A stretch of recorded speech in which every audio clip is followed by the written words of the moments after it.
Hey everyone, welcome back. Today let's chat about the idea of happiness and how we can actually create a fulfilling life. Especially in the self-development space, it can be so easy to fall into the trap of chasing this idea of happiness, which actually makes us less happy. Once we separate happiness from ourselves, we're moving away from who we truly are. And that can be really harmful because we're then changing all these things about our life, our personality, our traits to get closer to this idea of happiness that we have. But it's not who we really are. It's not authentic. I know I fell into this, and especially living with my partner, he's a very cheerful, optimistic, easygoing person, and that's something that I really admired. And since I believe you can change anything about yourself, I thought that that's what I should be too. So I tried, but even when I'd act more optimistic and paint happier pictures, it felt like an act, and it didn't feel true to me. So this really made me question what things can you change about yourself and what things can't you change. I believe that everything that is learned that we collect through our life are things that we can also unlearn and change. So the question is, where is that line between the things that we can change, that we've acquired throughout our lives, and the parts of us that are who we are at our core and that we can't change? The whole point of self-development is improving yourself, becoming the best version of you. So before you can even start doing that, you need to know, who are you? What makes you happy? What does the best version of you look like? And that's so important, and I think so many of us skip this step and dive into trying to be a better person, and we have this idea of this is what a better person looks like, this is what happiness looks like. So we chase this idea, but it's not actually authentic, and that's why it doesn't make you feel fulfilled.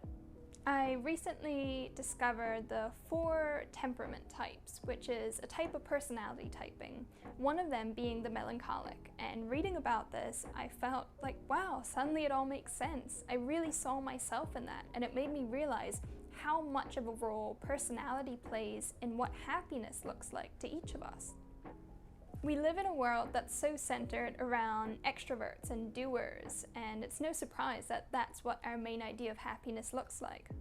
For me, trying to be more optimistic and cheerful and social doesn't make me happy.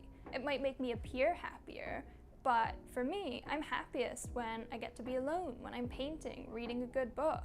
These are the things that make me feel most me, and I think that's how we need to start thinking about happiness.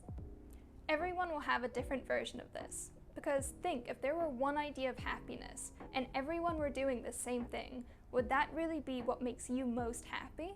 Probably not. So what does happiness look like for you?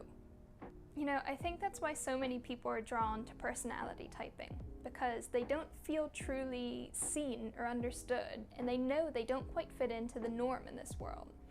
So, of course, you want to understand why. You start to study this, you try to understand yourself and your needs, because the standard handbook that you've been given for life doesn't work for you.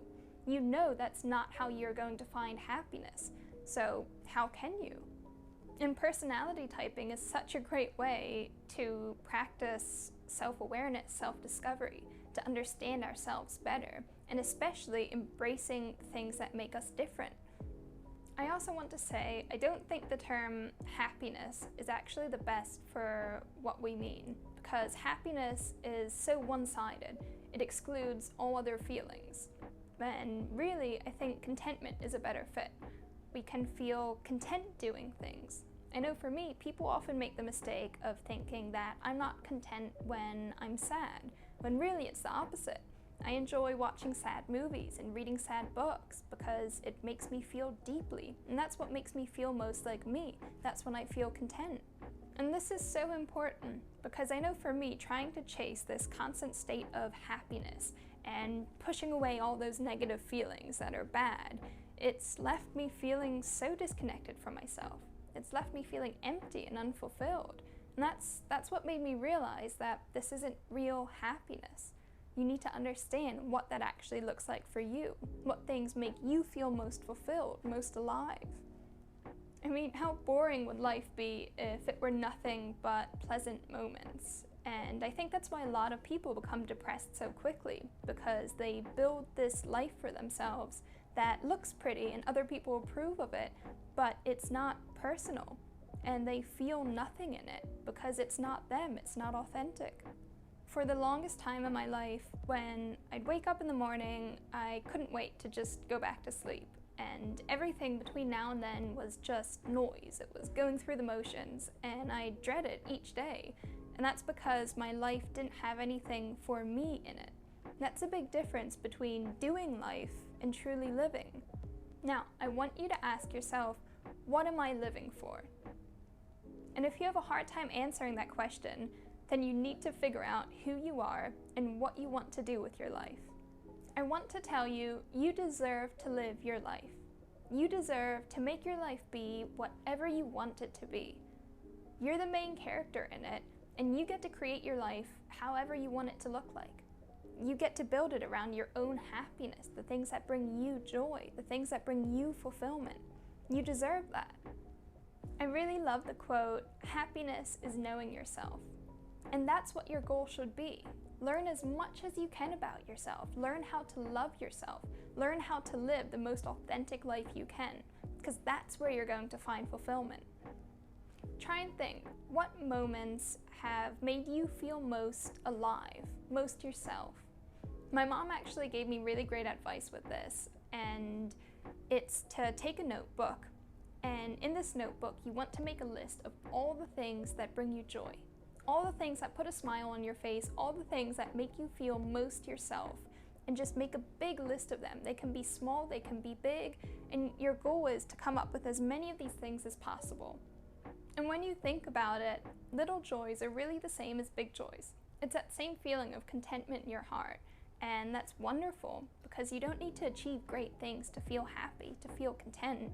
You can start gradually filling your life with all these little joys that make you feel content and that make you look forward to each new day. That's what gives life meaning. This is the goal, to create a life that is fully and completely you. There's so much joy in discovering who you are and adding all those little joys into your life. Be intentional about how you create your life, what you fill your day with, how you recharge. This is how you start living again, and how you start feeling excited for the future, feeling like the main character in your own life. And that's where you'll find true happiness.